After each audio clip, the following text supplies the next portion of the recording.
Ladies and gentlemen, the 45th and 47th President of the United States, Donald J. Trump.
Thank you very much. It's a great honor to be here. Incredible people, incredible country. I'm thrilled to be back with so many visionary innovators and titans of industry, the most brilliant in the world, actually.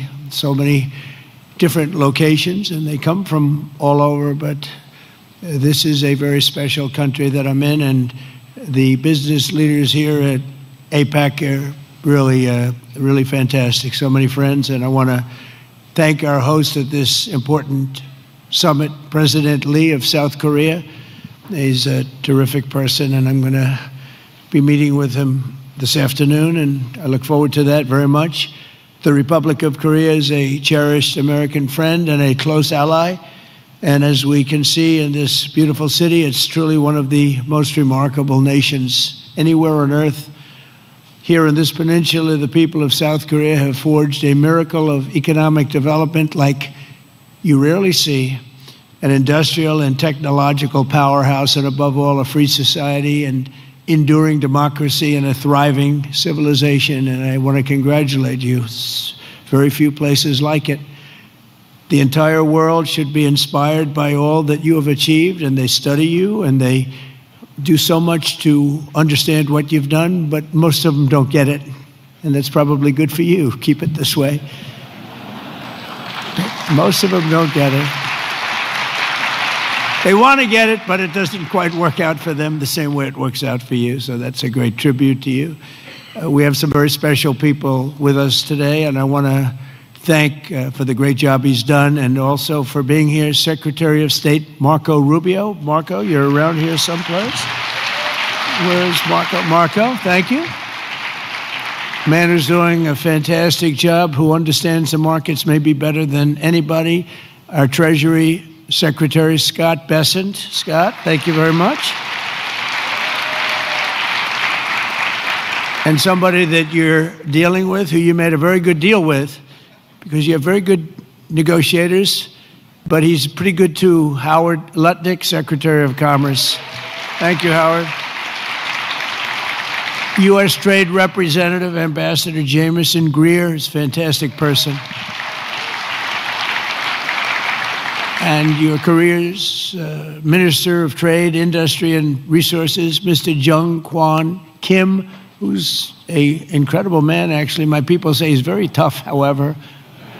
We wish we had somebody of a little bit lesser caliber, but they decided not to do that. And so many other distinguished guests are here, so I just want to thank you very much. It's an incredible room. It's a beautiful room, by the way. All those beautiful people up there, so high up. This place is packed. Thank you. Look at it, we're waving. Thank you very much.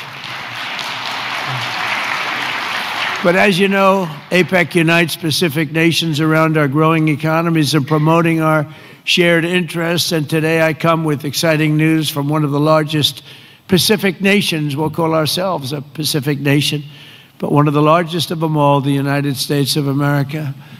I'm pleased to report to you that this afternoon, after 4 years of weakness, disaster, really decline, America is back, and it's back stronger than ever before. We're doing numbers that nobody's ever seen before. We're the hottest country in the world, actually, and I say that with other countries represented, and they admit it.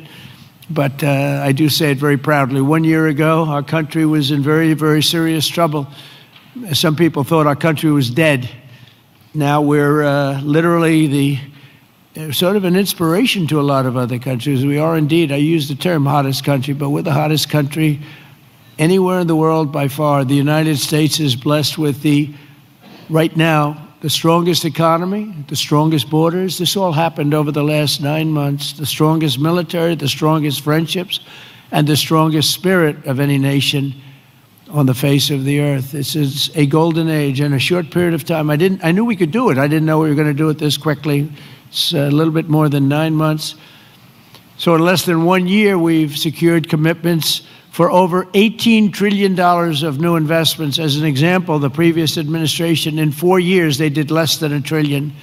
I think much less, actually, and hurt our country very badly. Who would have known? But we're going to be 18, so I figure that we'll probably be at 20 or 21, maybe even $22 trillion of investments coming into our country by the end of the first year of my second term. And, you know, we had a tremendously successful first term. We had the strongest economy in history for our country, strongest we ever had. But this is, I think, blowing it away. We have great policy. We have some very good things happening. The stock market, as you know, is set 45 all-time highs since in a period of, it's pretty good, in a period of 9 months, breaking new records week after week, including one just yesterday. We set the record GDP growth in the second quarter, and that's with all of the things that we're doing. When they are built in a year and 2 years, we're going to go through the roof. I mean, we're going to see numbers that I don't think have ever been seen before. But even during this period of a little bit of a period of transition, you could call it, because I think we're in an economic revolution in America. We went at 3.8%. We're up 3.8% GDP, triple and even quadruple the rate that a lot of people thought we'd be. They thought that during this period that we'd be at a much lower rate. Some people predicted 1.5, and we're going to be very close to 4. The next quarter, we're expected to be at about 4% growth.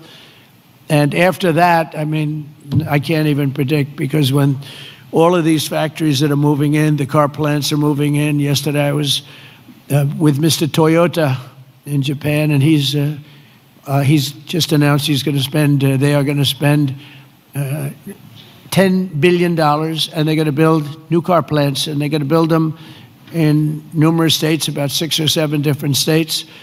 And we're bringing our car industry back. We're bringing AI. We're leading everybody in AI. We're leading every nation in AI by a lot. In 9 months, we've lifted over 600,000 Americans off food stamps. Wages for workers are rising at the fastest pace in more than 60 years. And meanwhile, energy prices are down. Gasoline prices are down. Grocery prices are down. Mortgage rates are down, despite the fact that we have an incompetent head of the Fed. He's incompetent. I call him Jerome Too Late. He's always too late. Jerome Too Late Powell. But he's out of there in another couple of months. We'll be very happy about that. We'll appoint somebody that we all like, because we should have the lowest interest rates of any country, because without us, there are no other countries, really. I mean, the whole thing falls apart. You know, America always had the lowest interest rates, and now we don't do that. We're like number 28. It's ridiculous. And we're a much different country than we were 2 years ago or a year ago even. But you know what the crazy thing is? In the old days, I call it the old days. I'm a little bit older. I'm looking at all these young, brilliant faces. I'm a slight, couple of years older than you, just a couple of years. But in the old days, when you announced good news, the stock market went up. You announced good news, the stock market would go up. Now, when you announce good news, the stock market goes down, because people say, oh, that's terrible. You're doing well, that's terrible. Interest rates will go up. So they think because of that, interest rates will go up because that. It's inverse to what it should be.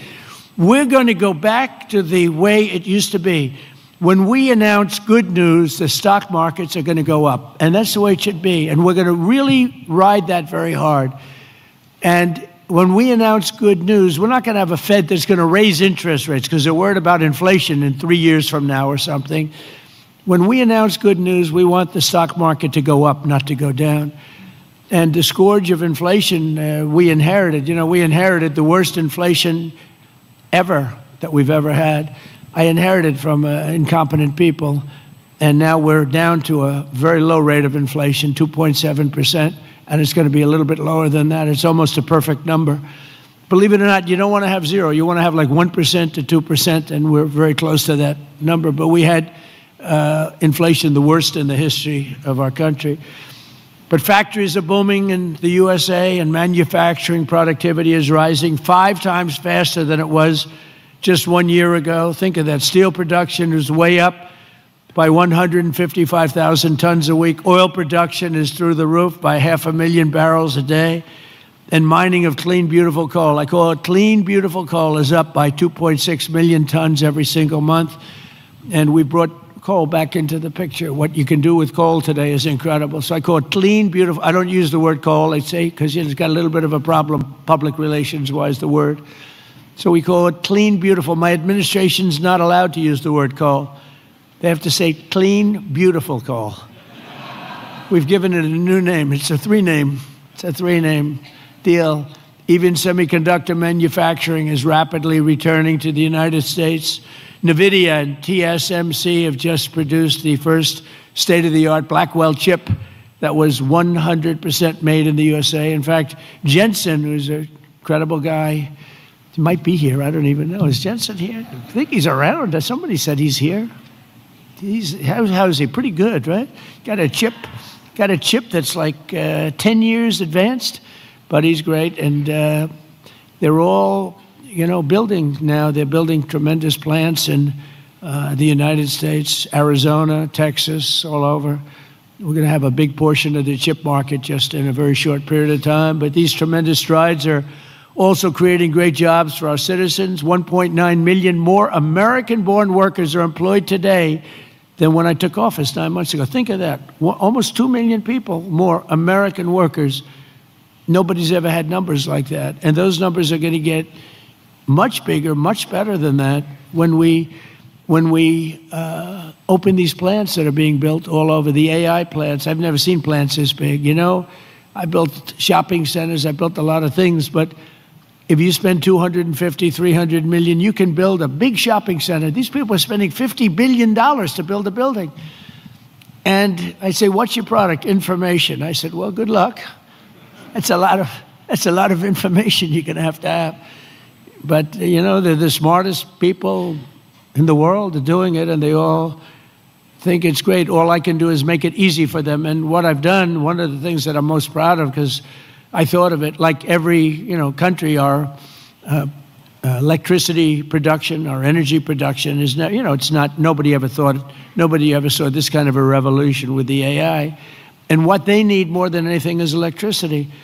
So if a country was able to do that, it would be, pretty unusual. It would be very hard, maybe you could say impossible. So I came up with a concept when they build this massive plant, sometimes the size of Manhattan. Think of that. The size of Manhattan, these plants are the biggest. I've never seen anything like it, actually. Nobody has. There's never been anything like it. But I let them build their own electricity generating plants with it.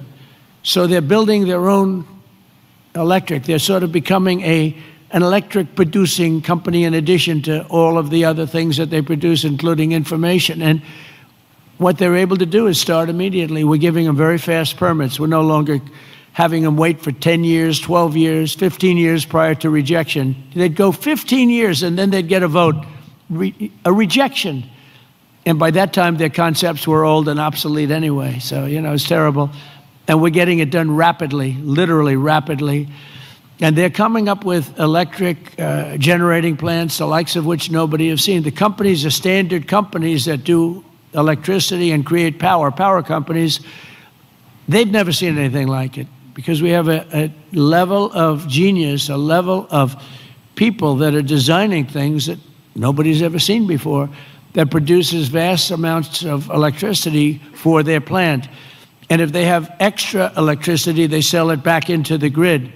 So they really, it's really been amazing, and it allows people to start building immediately, and they can't blame the government. They won't blame me because I didn't produce enough out of the grid that's 200 years old. So we have more people now working than at any time in the history of our country. we've sort of just begun. It's hard to believe, actually, if you knew where we were 2 years ago. All of this is incredible news for Americans and for nations around the globe, and it is for South Korea, because we're partners. We're serious partners. We're wedded, and we have a very special relationship, a special bond. In fact, we're working with you on shipbuilding, where you're going to come in. We were the #1 in the world during World War II. We produced a ship a day. Can you believe it? You know, tankers and freighters and this, a ship a day. And today we're not really building ships, and we're going to start, and we're going to have a very thriving shipbuilding industry, and we're working it with South Korea very much so. In fact, some of the people in this room, they bought the Philadelphia shipyard. I think it's going to be one of the most successful yards in the world, anywhere in the world. It's great. Known for incredible production years ago, and sort of through bad management or bad thinking by people that were prior to me. I mean, you have to blame the president. You can give the president credit or blame the president, but I blame the president. They allowed the shipbuilding industry to go away, essentially, in our country. We're going to bring it back very, very powerfully. When America thrives, our partners thrive, and our alliances thrive with all of the countries. The Indo-Pacific thrives, and that's good for all of us, and the entire world becomes safer and wealthy and greater than ever before. We get along with a lot of countries. We solved a lot of wars and a lot of problems, and that's all good for all of us. The extraordinary American turnaround that I've just described has been achieved not by just continuing business as usual back in Washington. If I didn't win the election, and we won it in a landslide, we won by tremendous numbers. I had a whole thing too big, you have to say, too big to rig. We didn't want any rigging. We had these great polls going in. I said, don't believe the polls. Pretend we're 1 point down. Always assume we're 1 point down. And everybody voted. We won in a landslide. We won all 7 swing states. You have to win the swing states. And we won all 7, which is something that rarely happens. But to win the popular vote by millions, we won everything you can win. The Electoral College by a tremendous amount. We won in counties. They have counties, thousands of counties. And we were 2,700 compared to 525 actually. So think of that. We were 2,750 compared to 525. And that's why the map shows all red. Red being Republican, not something else. Red being Republican. Only a few people understand that one. My administration has rejected the old model of incompetent government that punished success and rewarded failure and made building anything almost impossible. When you come into our country, and many of you are doing that, but when you come into America, you're going to get service like you've never seen before. Quick permits, and we want safety, we want great environmental, we want everything good, but it's going to go quickly. We're rewarding those who build and create and hire and invest in the USA, and we're making America the best place on earth to do business, and that's what it's become very quickly. We have some wonderful people. Lee Zeldin at Environmental, he's incredible. He gets the right result quickly, and he makes sure that people do the right thing. But we will have the best tax rates, the lowest energy costs. We have the lowest energy. We have tremendous amounts of energy, more than anybody else. We have the most oil and gas and coal, more than any other nation on earth. So that's a big advantage that we have over others. We have the lowest regulatory burden. In my first term, we cut more regulations than any other administration in history, and we're going to do about the same level right now or more if we can. The most advanced technology and the fairest trade deals anywhere in the world. And for decades before I took office, our country was run by legions of bureaucrats who were always looking for a reason to say no. Why? How can we say no? They wanted to say no. They thought that was their job, and it's really just the opposite. We work to say yes. So now we have a president in the White House who cuts through the red tape and excuses. We don't stand for excuses, and says yes to big ideas and bold initiatives and grand ambitions so that America can have great industries, great dreams, and to be the greatest nation on earth, which is where we are now, actually, in a very short period of time. We're rebuilding things that are incredible. We have the strongest military in the world. We have the best equipment. We have the best manufacturers of equipment. And South Korea is buying a lot of our weapons, we make the best. We have the planes and just about everything other than ships, and we'll be there very shortly with ships too. But the only reason it's not ships, because, I don't know, for some reason they stopped doing that. I guess they went on to other businesses, but there are some basics in life, and one of the things you need is ships. I always say you need steel, you need aluminum, you need this. There are things you don't need. A lot of things that a country doesn't need them, but things you need steel. Got to have steel, and we're redoing our steel, and some of the people in this room are very involved in that. We're redoing our industry. We're starting to produce large amounts of steel, massive amounts of steel. We'll be right at the top in a very short period of time. The mills are opening again, and they're opening up big. And again, it's national security, and it's because of tariffs. We're reclaiming our heritage as a nation of builders and doers, and we're pioneers in a sense, but we're really doing it again, but we're doing it even better than we did the first time, which is the first couple of 100 years. And we're pursuing this vision with unrelenting drive and really unprecedented success. In July, I proudly sounded law. It was very important. I went into the archives. We looked at every possible thing you could look at, and I signed into law the largest tax cuts in American history. And as you remember, in my first term, we cut taxes from 39% down to 21%. And now we've done even better than that, putting more money in the pockets of American families that make up the largest consumer market on earth for businesses and manufacturers like those in this room. Our tax law includes 100% expensing for all new factories, plants, and equipment. So that means you can write everything off in the first year. So that's like we had in the first, except this goes for a period of 10 years, whereas the other was over a much shorter period of time. And I actually think that we had such tremendous success. I always said that was the single most important thing, the expensing, the one-year expensing. Upon taking office, I signed executive orders that require that for every one new regulation, 10 old regulations have to be eliminated. I did that in the first term too, and it worked. So if you want a new regulation, you have to get rid of 10, and already we're exceeding that limit, reaching closer to 30 to 1. Our people have done that, our great secretaries and other people in the administration. So we've been actually at a level where we sign in a new regulation, they get rid of 30 old. We're sort of cleaning up the books because many of these regulations are obsolete, they don't belong, and some were so horrible, they were obsolete, but they really stopped projects from being built, and we're getting rid of all of them. We've pretty much done that. We have streamlined permitting for all new energy and mining projects. It used to take decades for an administration to get something approved, and now it's a process that will take, generally speaking, less than 28 days.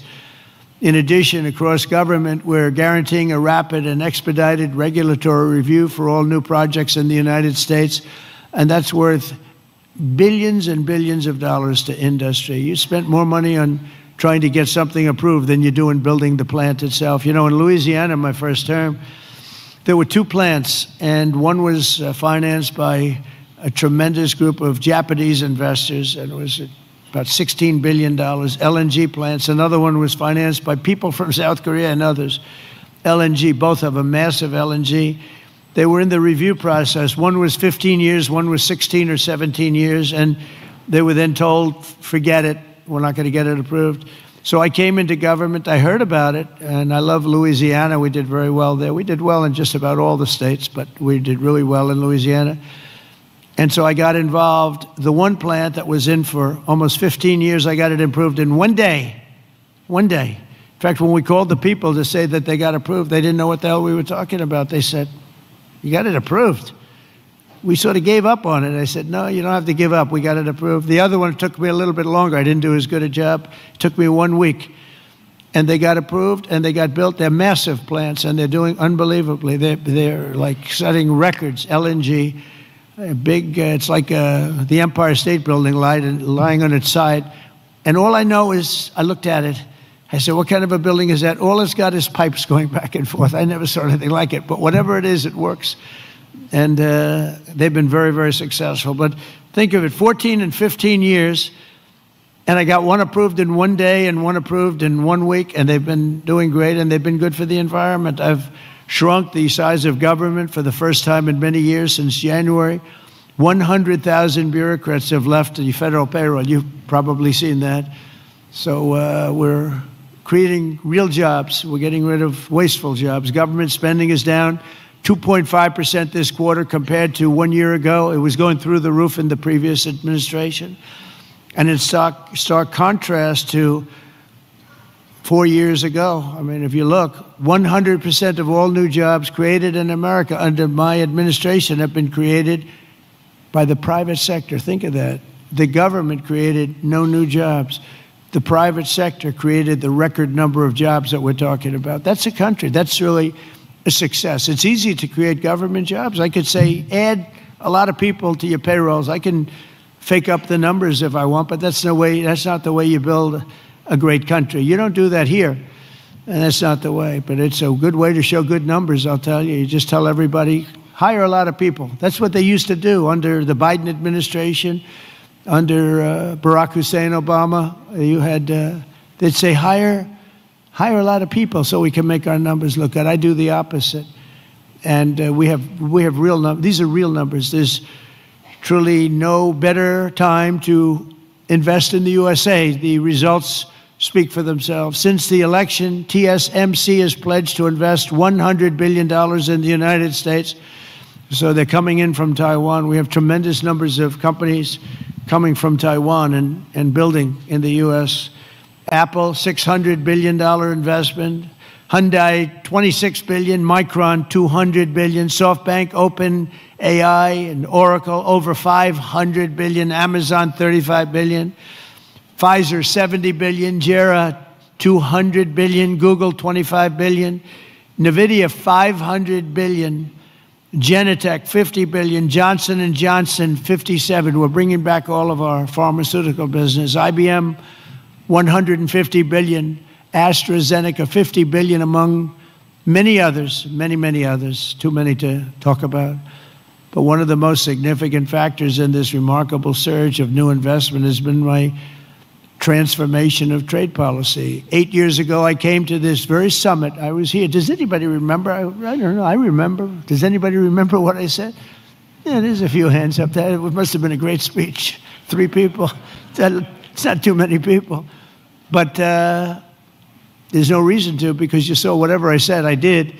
And for the first time, I laid out the principle that economic security is national security. Economic security, that's for South Korea, that's for any country. But economic security is, in fact, national security. I made the case that the global trading system was broken and in urgent need of reform, had to be fixed.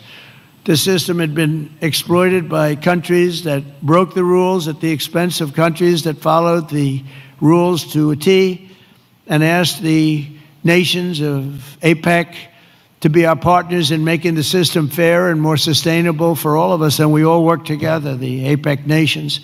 8 years later, as I'm back here in Asia, and I'm pleased to say that the positive vision for revolutionary reform I laid out, it seems like a long time ago, is now a reality. What really seems amazing is that we did all these things. We stopped a lot of wars. We did so many different things, made our country strong. Thank you. Thank you.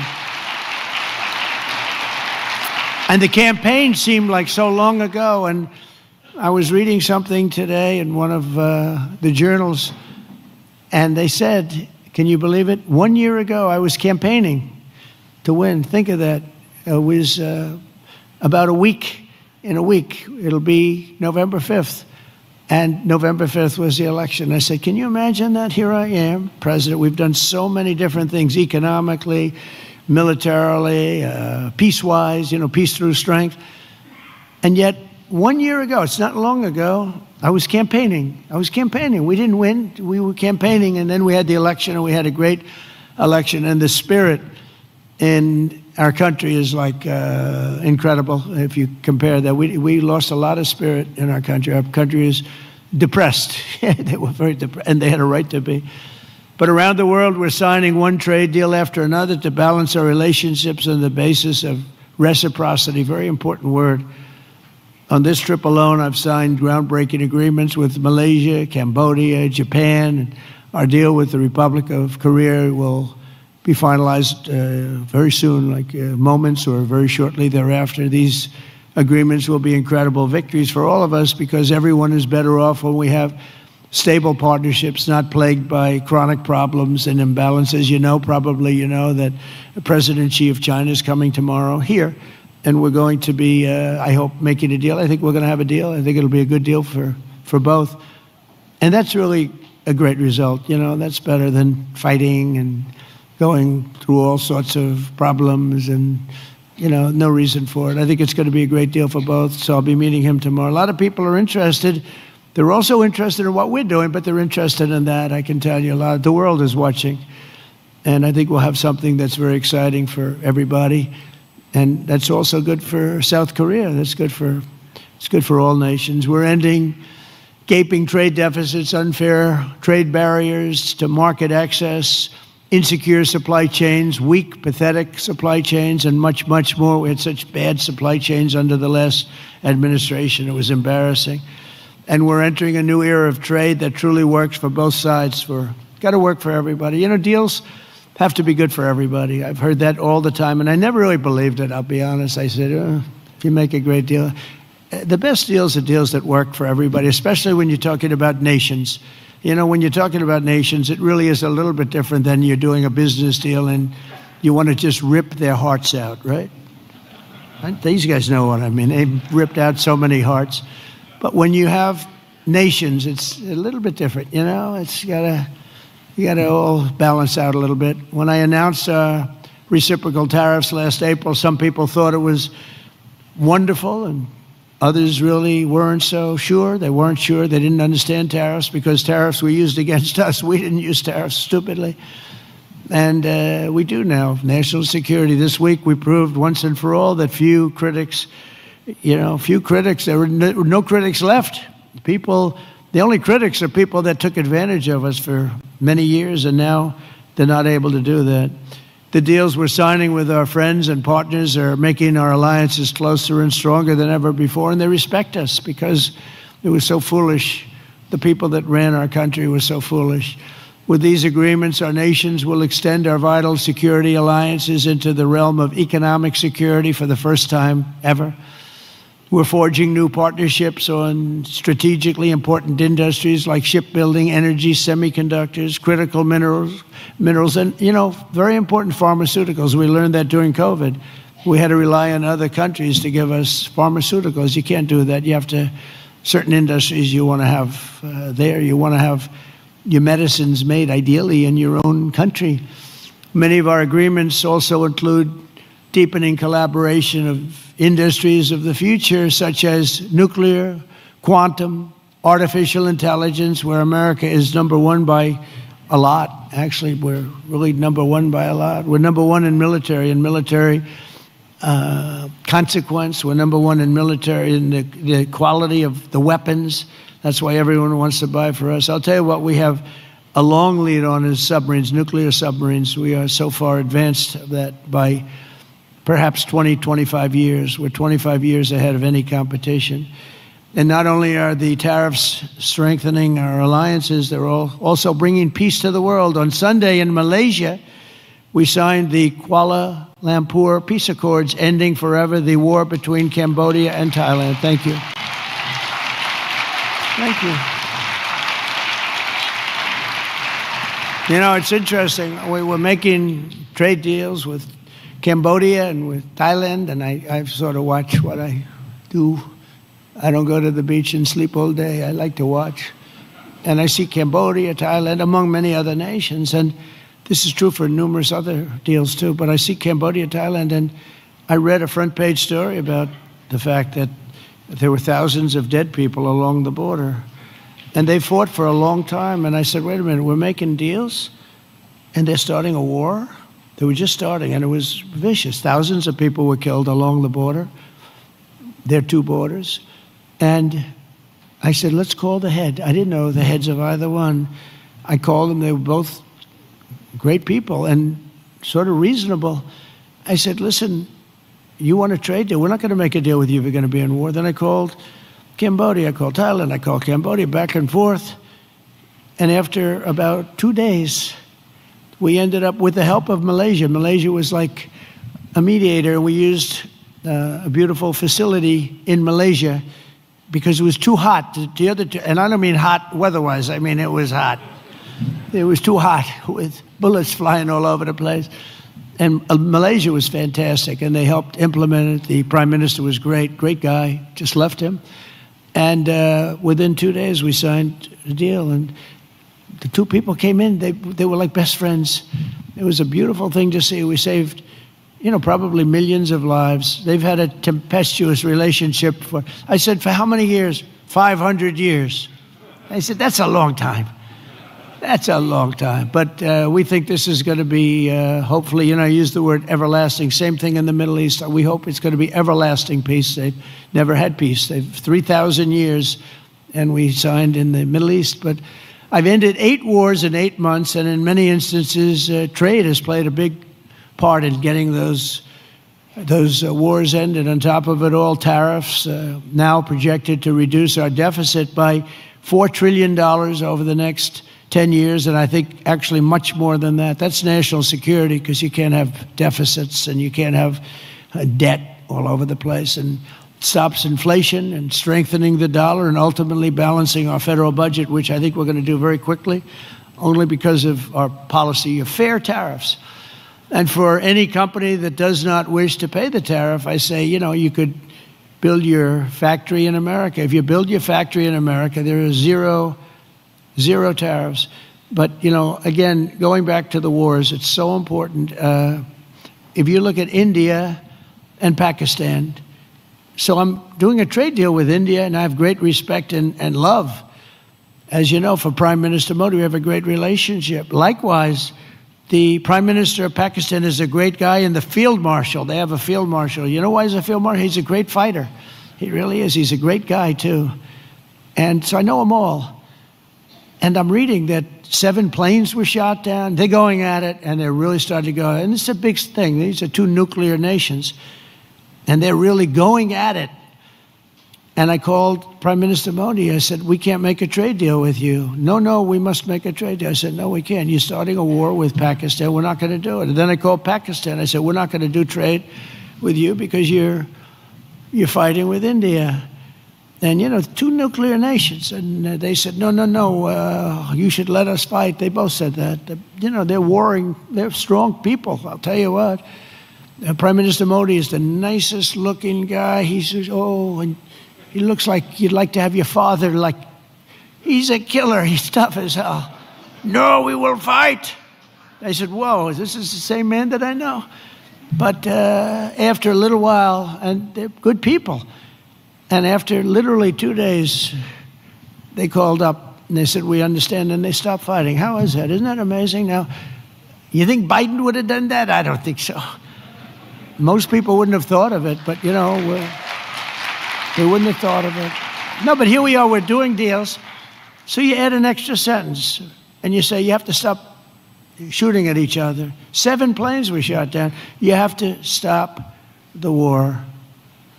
And they stopped the war. And if it weren't for the tariffs, I said I was going to put 250% tariffs on each country, which means that you'll never do business. In other words, there's nothing you can sell for 250%. That means that's a nice way of saying we don't want to do business with you. You don't have to say that, because that's a nasty, we don't want to do business. No. You say we're going to put 250% tariffs if you don't stop the war. And they understood that, and within 48 hours, we had no war, no people killed. I mean, it's makes me feel so good. It's we saved millions and millions of lives with all of them. Azerbaijan. If you look at, just take a look at that one. That was going on for, I think, 38 years, right? And President Putin called me. He said, "It's amazing. It's amazing. We couldn't get that war stopped. 38 years it went on."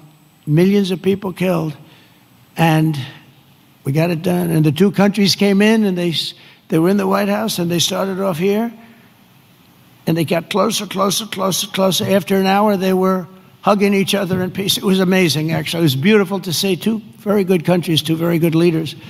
One was there for 22 years, one was there for 7, And they both said, my entire political life, all I did was shoot people on the other side. And we got it closed up. And we did that 8 times. The only one I didn't do is Russia, Ukraine, but that'll get done too. That'll get done. I thought that was going to be an easy one because of my relationship with President Putin. He turned out to be a little different, but I think it'll get done. It would have never started if I were president. That war would have never, ever started. So we've used trade to create peace in a lot of different locations. We also solved the war in Africa, Congo, Republic of Congo, and Rwanda. That was much smaller to do with trade, more to do with common sense. They were fighting for years. 10 million people were dead, and we got that one done too. So we did a lot of them.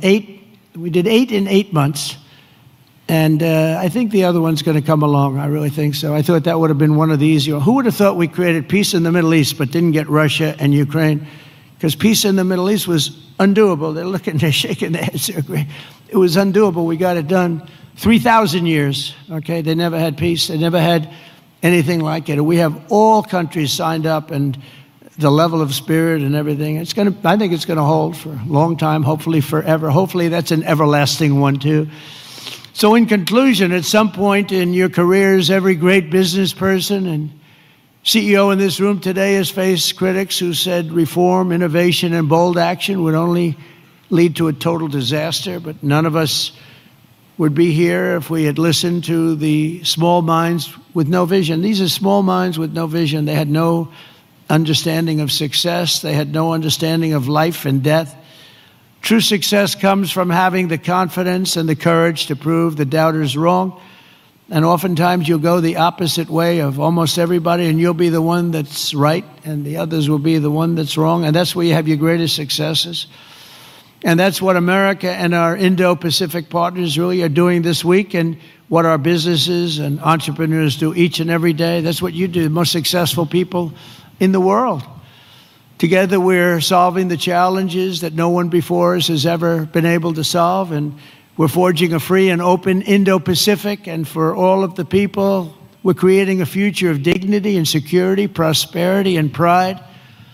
From the rolling hills of San Francisco to the gleaming streets of Seoul, from the bustling factories of Toledo, Ohio, to the bright lights of Tokyo, from Pittsburgh to Palawan, from Boston to Bangkok, from Detroit to Da Nang, and from Cleveland to right here in Gwangju. Nice place. Did I do good with that one?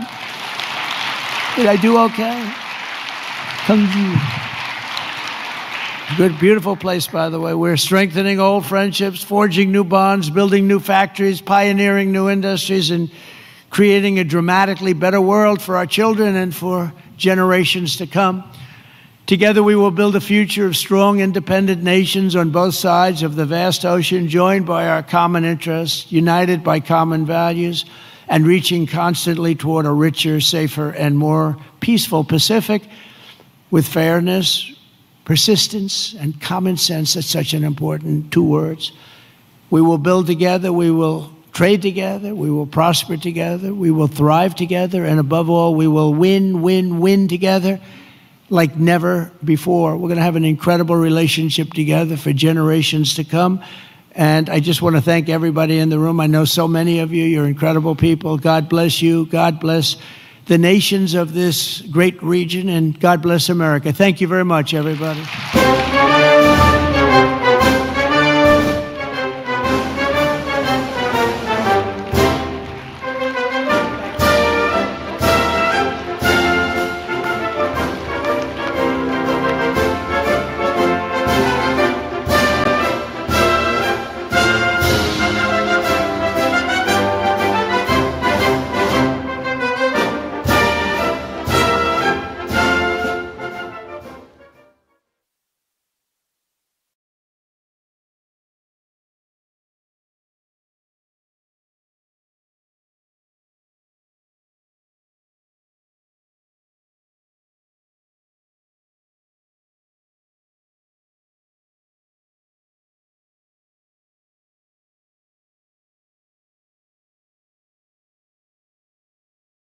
6년 전 한반도 평화를 위한 대화의 물꼬를 펴주신 트럼프 대통령의 업적을 드리면서 앞으로 한반도에 가져다 주신 평화와 번영에 미리 감사하는 마음으로 이 훈장을 드립니다. To honor your achievements in paving the way toward peace on the Korean Peninsula 6 years ago, and in anticipation of the peace and prosperity you will bring to the Korean Peninsula, we present you this medal with our deepest appreciation.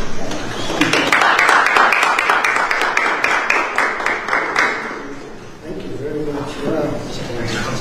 It's as beautiful as it could possibly be. 너무나 아름답습니다. I'll always cherish it. 항상 소중히 생각했습니다. 대한민국 국민들이 우리 대통령님께 특별한 감사의 마음을 담아서 드리는 것입니다. The people of Korea are awarding you with this medal with their deep appreciation. Thank you very much. It's a great honor. We're going to keep it very good. Korea is very special. We have a very great relationship, and it will continue and only get stronger. Thank you very much. 대단히 감사합니다. 소중히 간직하겠습니다. 한국과 미국은 아주 강력한 동맹관계이고 앞으로도 이것을 통해서 더욱더 아주 굳건한 동맹관계가 지속될 것으로 생각합니다. That is really beautiful. I'd like to wear it right now. 걸고 싶은데요. Thank you so much. We'll cherish it. Thank you very much, everybody. Appreciate it. 소중히 간직하겠습니다. 대단히 감사합니다. 다음은 이재명 대통령께서 트럼프 대통령을 위해 준비하신 선물입니다. Next is a gift from President Lee Jae-myung to President Trump. 한반도를 최초로 통일한 고대왕국 신라의 대표적인 인물 천마총 금관입니다. This is the Cheonmacheong gold crown, which is a key artifact that represents the Silla dynasty, the first Korean kingdom to unite the Korean Peninsula. 천마총 금관은 현존하는 신라의 금관 6점 중에 가장 화려하고 큰 금관입니다. This gold crown is the largest and most extravagant of the 6 existing gold crowns from the Silla period. 천마총 금관은 하늘의 권위, 지상의 통치를 연결하는 신성한 그리고 지도자의 강력한 리더십과 권위를 승진합니다. The Cheonmacheong gold crown symbolizes the divine connection between the authority of the heavens and sovereignty on earth, as well as the strong leadership and authority of a leader. 경주를 국빈으로 차리신 우리 트럼프 대통령님께 한반도의 처음으로 평화를 가져온 신라의 정신과 함께 한미 동맹의 푸른기를 상징하는 이 금관을 선물로 준비하였습니다. We present this gold crown to you on this joyous occasion of your state visit to Gyeongju, because it symbolizes the spirit of Silla, which brought peace to the Korean Peninsula for the first time, and the opening of the golden age of the Korea-U.S. alliance.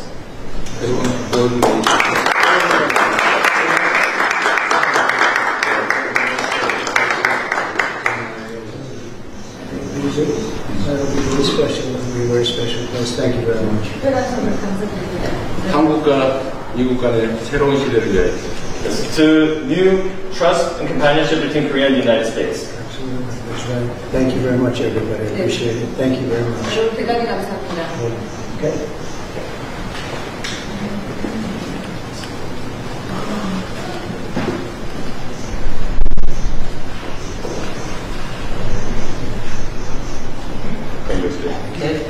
대단히 이동하겠습니다. 대단히 먼저 이동하겠습니다. 대단히 먼저 이동.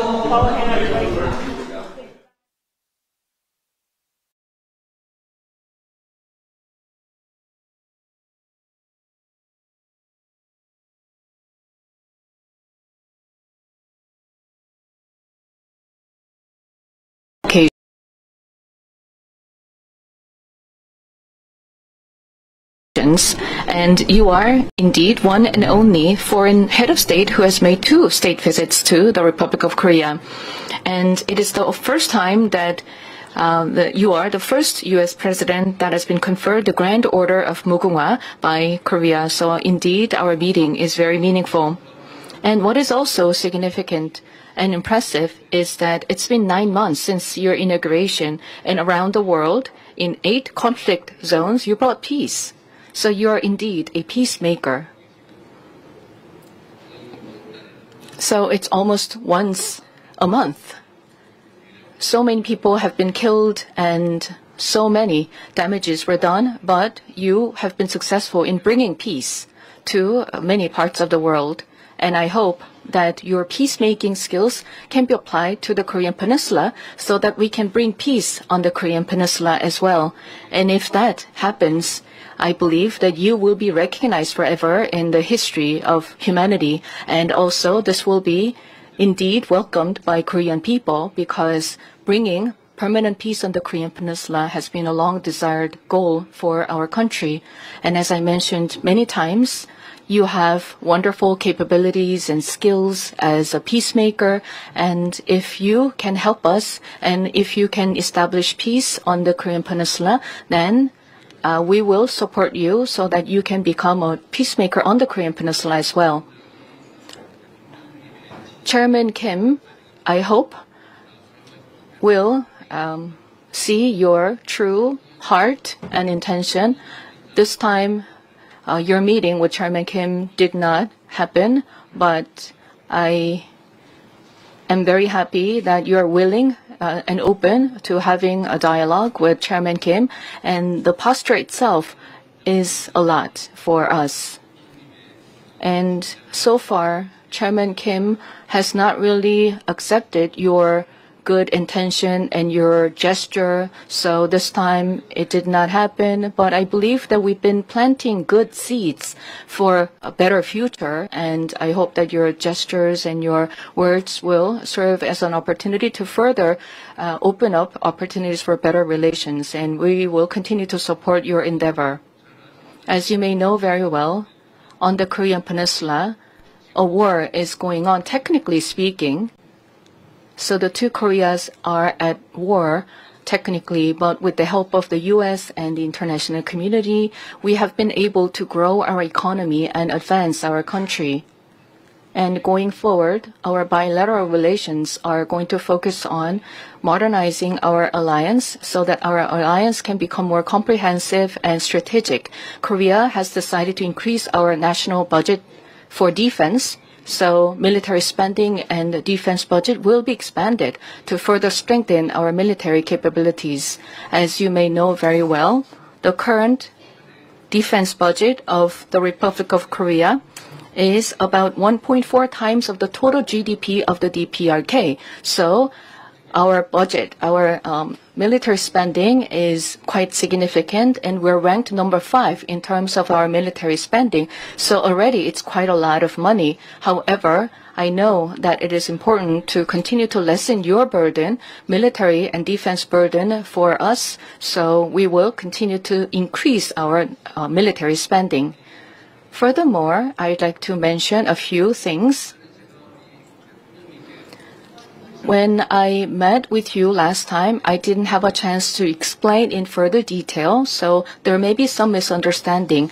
But when it comes to submarines powered by nuclear energy, I hope that you will support so that we can get supplied of nuclear fuels for submarines. We're not aiming for nuclear-armed submarines, but rather conventionally armed submarines powered by nuclear energy.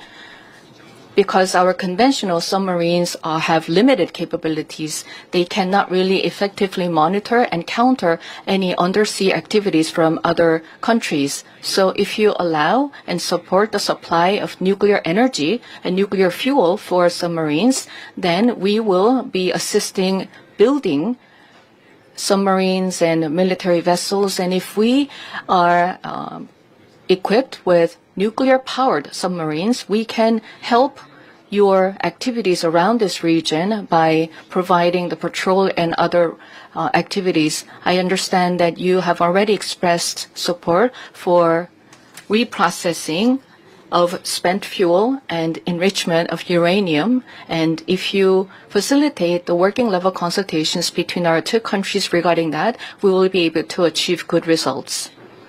And you are now working to make America greater again. And I can see that there has been a lot of achievements. And last night I checked that your stock indexes have hit another record high. So you are indeed making America great again. And so against this backdrop, Korean companies will continue to invest in the U.S., and we will continue to support your endeavor in revitalizing your manufacturing sectors, and shipbuilding sector cooperation will also continue because this will benefit the Korean economy as well, and it will benefit the U.S. economy. And all these efforts will further advance and strengthen our bilateral alliance and relations. We have 50 million people in Korea, and along with our Korean people, once again, I welcome you to the Republic of Korea, and I hope that we will continue to work together for better Korea, for better U.S., and also for better bilateral alliance. Welcome once again. Thank you very much. Thank you. Well, I'd like to thank you very much, and I want to thank all of your people, many of whom I know, and we've been dealing. They're very tough negotiators. And that's the way it should be. And I will say that we're working together. There's a great love between our communities, between our people, between leadership, and we're all friends. I know you showed me a picture from a long time ago of you and I, and you're looking better now than you did then. That was quite a while ago, so you're doing something well. But I will say this, that the Korean Peninsula, and I know you are officially at war, but we will see what we can do to get that all straightened out. We've been very lucky. I've been very fortunate to be able to solve a lot of problems in the world. I didn't even know there were so many problems. There were countries that nobody knew that they were even fighting, and yet they were killing millions and millions of people. And we got them, with the exception of one, which I think we're going to get straightened out, Russia, Ukraine. But we got them all done, all finished.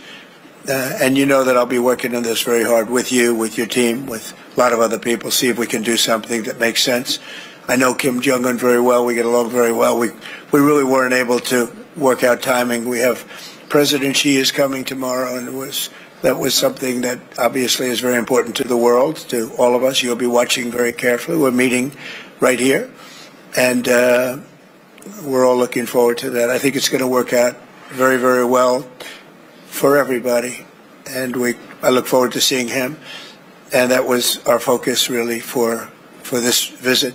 But we'll have other visits, and we'll work very hard with Kim Jong-un and with everybody on getting things straightened out, because that makes sense. You know, I have a couple of phrases that I like. One of them is common sense. It's common sense that should work out, and I feel certain that it will. May take a little time. You have to have a little patience, but I feel absolutely certain that it will. In the meantime, what you've done is amazing. What you've, first of all, the welcome and the beautiful honor you bestowed on me as the only American president. That's really a great tribute to our country. Not to me, it's a great tribute to our country, but I had it focused toward you as opposed to against you, which some people did. What you've done and what you've created, what you've done in really a very short period of time, relatively speaking, is amazing. It's really amazing. And you're working with us now on shipbuilding because you become a master of shipbuilding. You know, during World War II, we were the biggest. We were number one by far, the United States. And then through a series of very bad decisions or lack of caring, we really didn't make ships very much anymore. We made other things very well, but we didn't make ships. Well, making ships is a necessity. And I know we're working in the Philadelphia yards and in various other places in the United States where you're coming. We're going to make ships together in the United States, and we're going to start up shipbuilding, and we'll be right at the top, or at least toward the top, in a pretty short period of time. But we have a lot of industries that are together, and we have a lot of industries where we're leading. We're leading in AI now. We're leading in a lot of the different things. We have many car companies coming back, as you know, to the United States. Yesterday I was in Japan, and Toyota is investing $10 billion on building car plants, numerous car plants throughout the country with American workers, largely American workers. And we have many, many of them opening. So we have a lot of industry coming back. We're going to be having, I think by the end of my first term, we should have $22 trillion invested in the United States from other people and countries. And that's a record that's not even close. I think the record could be just about one-fifth of that. And the previous administration had less than $1 trillion in 4 years. and we're going to have maybe 21 trillion, could be even higher than that in 1 year. So nobody's ever seen anything like, no country's ever seen anything like that. But I just want to let you know it's a special bond that we've had. We've had it for a long time, but you've never had it as strong as you've had it with me. And it's a tremendous honor. I will tell you, driving up in the Beast, that's called the Beast, driving up in the Beast, the limo, with those very powerful people carrying very vicious-looking weapons, it was something. That was some spectacle and some beautiful scene, and I know what goes to making that happen. But it was so perfect, so flawlessly done, and all of us, I can speak for my entire cabinet and all the people with me, I don't think we've ever seen anything like that. So I just want to thank you for that. That was a very special welcome, and it will be remembered. And Marco, I think you're working extremely well with the defensive side, defense and offense. You know, we have both defense and offense, and they're equally as good. In fact, our defense is very important from the standpoint of helping other countries. But we're going to take care of, we're going to work with you, and we're going to take care of the one, it's really a lingering cloud. I would call it a lingering cloud that's over your head. We're going to see if we can get that straightened out. And I just want to thank you again for the welcome. And I wanted to say we've been friends for a long time, and you are going to be a great president. You already are. And if we can do this together, then you'll go down as the greatest of them all, and we'll try and make that happen. Thank you very much. Great honor. Thank you.